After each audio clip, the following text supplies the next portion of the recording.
बुद्ध ने 6 वर्ष तक तपस्या की। जो भी जिसने कहा वही उन्होंने किया। किसी ने कहा उपवास, तो उन्होंने उपवास किए लंबे। किसी ने कहा कि शीर्षासन, तो शीर्षासन किया। और किसी ने कहा नाम जपो, तो नाम जपा।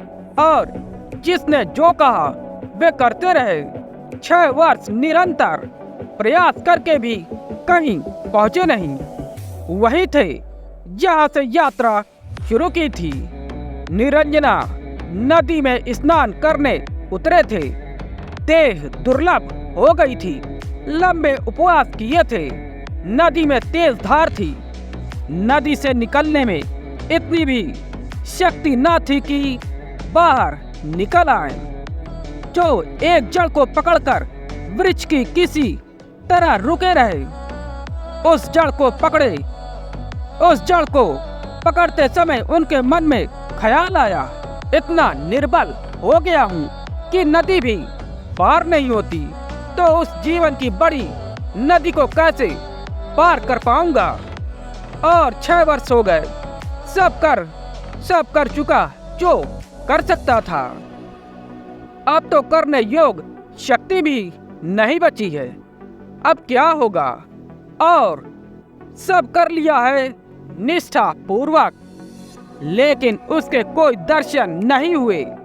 धन तो छोड़ आए थे, यश तो छोड़ आए थे, राज्य तो छोड़ आए थे।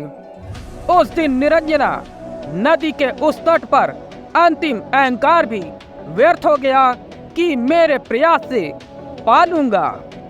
फिर वे किसी भांति निकले और पास के एक वृक्ष के नीचे विश्राम करने लगे। उस संध्या उन्होंने साधना भी छोड़ दी। कहना चाहिए साधना भी छूट गई। सब छूट गया।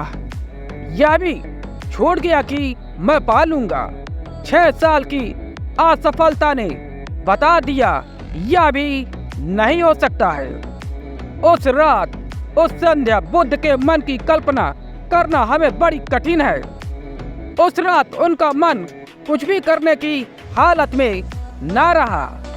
धन की दौड़ नहीं थी, यश की दौड़ नहीं थी, असत्य की दौड़ भी नहीं थी, क्योंकि दौड़ कर पालूंगा यह बात ही समाप्त हो गई थी। उस रात वे परम निश्चिंत थे। कोई चिंता न थी, धर्म की चिंता भी न थी, परमात्मा को पाने का भी ख्याल नहीं था। कोई ख्याल ही नहीं था, कुछ पाने को ना था। पैरों में कोई ताकत ना थी। वे अत्यंत असहाय, हारे हुए, सर्व हारा उस रात सो गए। वह पहली रात थी जिस रात वे पूरी तरह सोए, क्योंकि मन में अब कुछ करने को ना बचा था। सब व्यर्थ हो गया था।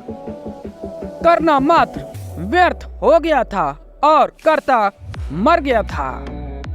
सुबह 5 बजे के करीब उनकी आंख खुली। आखिरी तारा डूब रहा था। उन्होंने आंख खोलकर उस आखिरी डूबते तारे को देखा।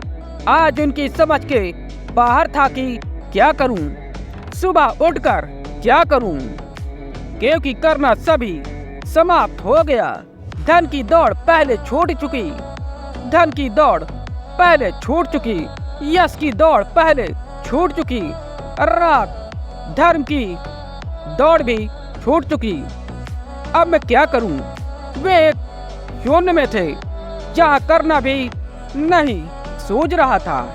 एकदम खाली थे और अचानक उन्हें लगा जिसे मैं खोज रहा था वह मिल गया है। वह भीतर से उभर आया है। उस शांत क्षण में जब झील की सभी लहरें ठहर गई थी, आखिरी लहर जो धर्म के लिए मचलती थी वह भी ठहर गई थी। उस क्षण में उन्होंने जाना कि जिसे मैं खोज रहा था वह तो मिल गया है। असल में जिसे हम खोज रहे हैं वह भीतर मौजूद है और खोज में हम इतने व्यस्त हैं कि वह जो भीतर मौजूद है उसकी खबर ही नहीं आती। खोज भी हो जानी चाहिए, खोज भी मिट जानी चाहिए, तभी उसका पता चलेगा जो भीतर है, क्योंकि तब हम कहाँ जाएंगे। खोज में चित कहीं चला जाता है। जब कहीं भी खोजेंगे नहीं तो अपने घर पर ही लौट आएंगे। फिर कोई रास्ता ना रह जाएगा, उस क्षण में मिलेगा।